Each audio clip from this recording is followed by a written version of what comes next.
Itu pula sebaliknya, sifat-sifat dan karakter orang yang bagaimana yang akan menjadikan seseorang justru malah jatuh ke dalam lubang kemiskinan, Bunda.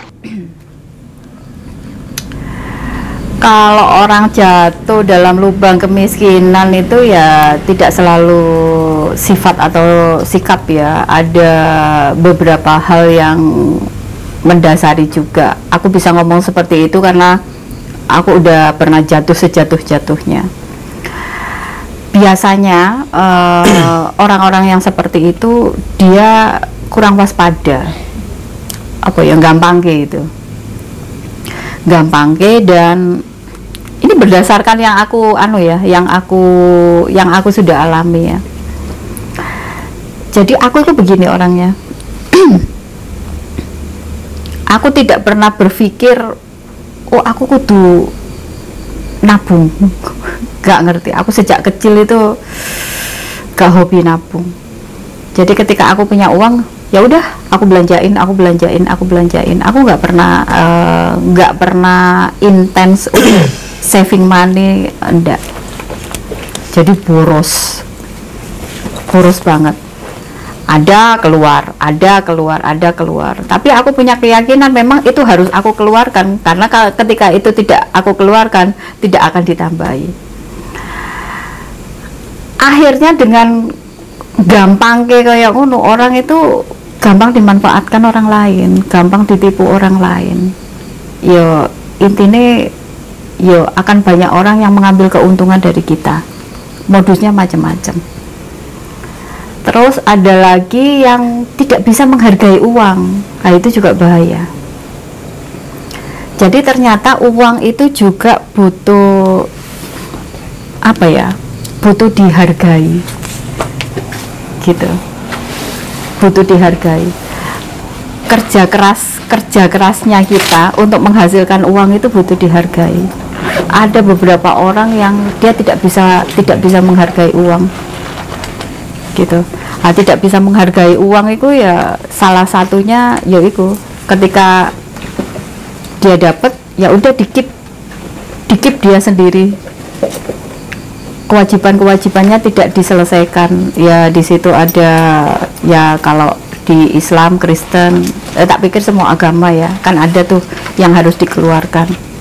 Ya benar-benar dikip sendiri tanpa dia memperdulikan lingkungannya, tanpa dia memperdulikan orang-orang di sekitarnya yang membutuhkan uluran tangan dia. Ya aku mau mungkin sing Mas Hendra sebutkan dari awal tadi, pelit-pelit itu mungkin itu ya. Jadi dia tidak aware dengan lingkungannya. Ada beberapa orang di sekitarnya yang butuh bantuan, dia nggak aware. Jadi kenyang sendiri sementara orang-orang di sekitarnya kelaparan. Pak, itu bahaya. Itu bahaya banget, paling bahaya. Jadi ketika kita banyak uang ya, duitnya nggak berseri, sementara ada di sekitar kita, di samping-samping kita orang yang kelaparan atau orang yang menderita karena tidak bisa melakukan sesuatu, mungkin gak iso berobat atau tidak bisa bawa keluarganya ke rumah sakit karena sakit. Pokoknya dengan level penderitaan seperti itu dan kita tutup mata, itu bahaya banget. Hati-hati. Oke. Tolong ceritakan dong Bunda beberapa kasus terakhir yang ditangani dan kemudian membuahkan hasil yang membahagiakan, menggembirakan bagi yang sudah berobat dengan Bunda di studio. Ini berobat ini maksudnya piye iki? Kebetulan layanan yang tak berikan itu kan layanan untuk ngatasi tulang belakang. Ya jadi sebangsa kayak kecetit, terus apa ya bahasanya yang nggak iso noleh itu apa? Lek orang Jawa sih kenger, bener nggak sih? Si nggak iso noleh itu loh, kayak gitu. Terus keluhan-keluhan di pinggang, kaki, kayak gitu-gitu, yang kesulitan gerak, kesulitan jalan. Ya selama ini sih alhamdulillah 1 kali terapi ya masalah mereka semua teratasi. Terus kalau Ini mungkin pertanyaannya sehubungan dengan mind ya, sehubungan dengan hipnoterapi kah? Kalau sehubungan dengan hipnoterapi, ya ada banyak juga, ada yang depresi karena ada banyak luka batin. Setelah diterapi, dia bisa kembali senyum, bisa kembali hidupnya bersemangat. Yang waktu datang itu mukanya kucel banget, kayak ditekuk-tekuk jadi 8, ketika keluar dari studio udah bisa, mukanya bisa seger, bisa fresh. Terus ada juga yang nggak jelas sebabnya, terus ketika setelah diterapi ya dia bisa tidur dengan nyenyak, udah nggak nangis geru-geru lagi tiap malam, udah bisa ketawa, udah bisa lebih semangat hidupnya.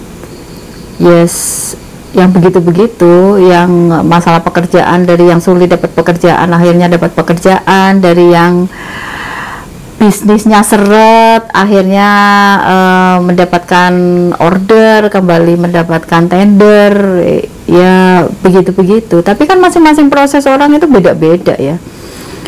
Karena ini kalau sehubungan dengan hipnoterapi ya, itu kan tergantung bagaimana orang itu bisa memberikan sugesti kuat di dalam pikirannya. Kadang-kadang sih bikin buyar itu ya ketika ada ketidakyakinan sekecil apapun loh ya. Lek udah ada mamangnya itu bikin bubrah. Jadi sebenarnya kemustahilan itu dibangun oleh kita sendiri. Jadi ketika itu sudah diinstal ya, tapi ketika dia tidak bisa mengatasi rasa kekhawatirannya, jadi gampang ke distract, gampang nggak percaya diri kayak gitu-gitu, ya itu bahaya. Itu akhirnya yang meruntuhkan program-programnya sendiri. Makanya kalau di sini itu kalau ada klien ya entah itu melakukan terapi pemulihan jiwa atau restorasi bawah sadar, itu memang ketemu aku satu kali aja ketemu aku, nggak perlu sering-sering, cukup satu kali aja ketemu. Tapi ada treatment yang mereka harus jalankan di rumah selama 40 hari. Dan ketika treatment itu mereka jalankan selama 40 hari, otomatis jadi habit baru untuk hidup mereka. Itu yang harus diteruskan. Jadi sebenarnya hipnoterapi itu juga sekaligus membangun habit baru dalam kehidupan masing-masing gitu. Gak hanya sekedar diinstal programnya abis itu selesai, gak segampang itu. Kadang-kadang orang-orang itu kan aku juga nggak ngerti ya kenapa kok banyak orang seperti itu. Jadi mereka itu mikirnya itu bener-bener instan gitu loh, dipikir semua masalah itu selesai dengan hanya satu kali terapi. Ya enggak lah, itu masih ada rentetannya. Datang ketemu aku sekali, abis itu ada treatment yang harus dilakukan rutin, runut ya, itu selama 40 hari. Dan setelah 40 hari itu akan jadi habit baru, dan itu wajib untuk dilanjutkan. Kalau nggak gitu, memulai lagi, restart lagi, bakal susah lagi gitu sih.